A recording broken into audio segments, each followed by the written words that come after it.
Hello bachcho, let's read the question. So question is given if five bulbs are connected in series in a room.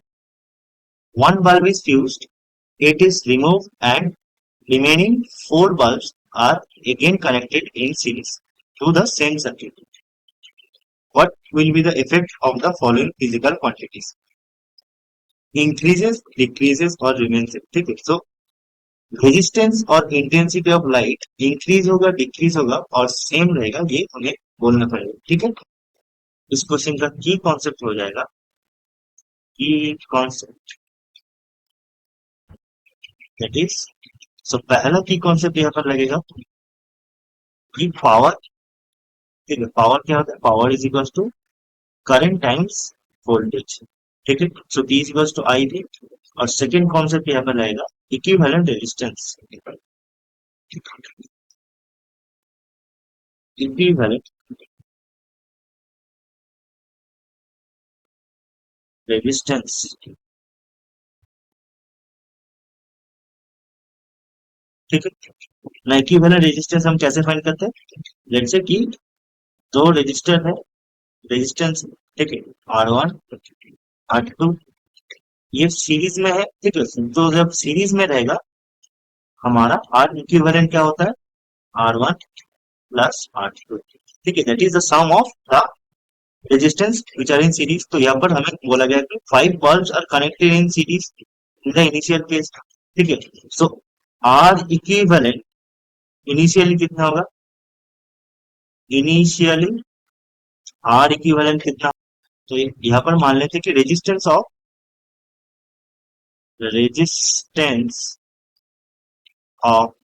One bulb is equal to R. ठीक है. सो एक bulb का are मान लेते हैं. ठीक है. सो पहले केस में आर इक्विवेलेंट क्या हो जाएगा? 5R. ठीक है. क्योंकि वो सीरीज में है. ठीक. सो उस केस में अगर वोल्टेज V होगा, ठीक है, पोटेंशियल डिफरेंस अगर V होगा, so current through the circuit क्या हो जाएगा? V by 5R. ठीक है. This is current I1. Okay. ये हो गया हमारा current in the first case. So power of each bulb क्या हो जाएगा? Power of each bulb will be V times current I1. ठीक है. ये हो जाएगा V स्क्वायर बाय 5R. ठीक है. This is in the initial case. This is initial. ठीक है. नाउ फाइनली क्या हो जाएगा? फाइनली फाइनली हमने एक बल्ब को हमने हटा दिया. ठीक है. सो इस केस में आर इक्विवेलेंट कितना हो जाएगा? दैट इज फोर बल्ब के लिए 4R. ठीक है. सो ए का आंसर तो यहाँ पे निकल गया कि the equivalent resistance in the second case is decreasing.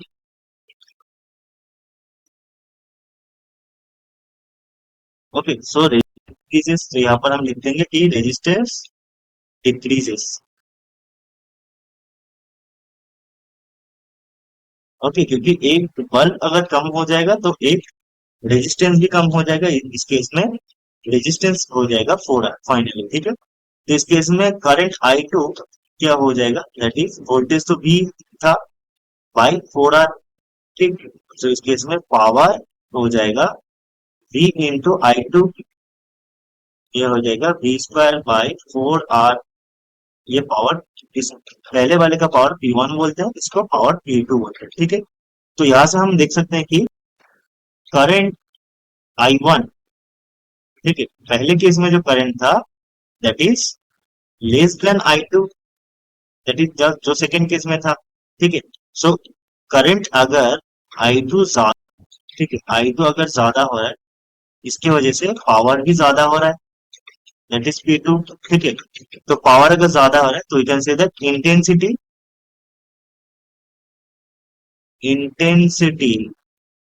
Is increasing.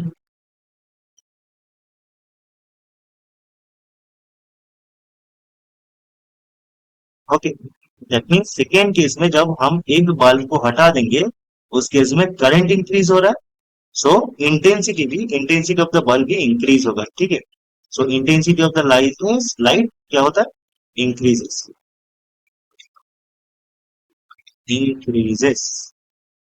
Okay, ये हमारा फाइनल आंसर हो जाएगा, that resistance decreases and intensity of the light increases. ठीक है, hope you understand it, best of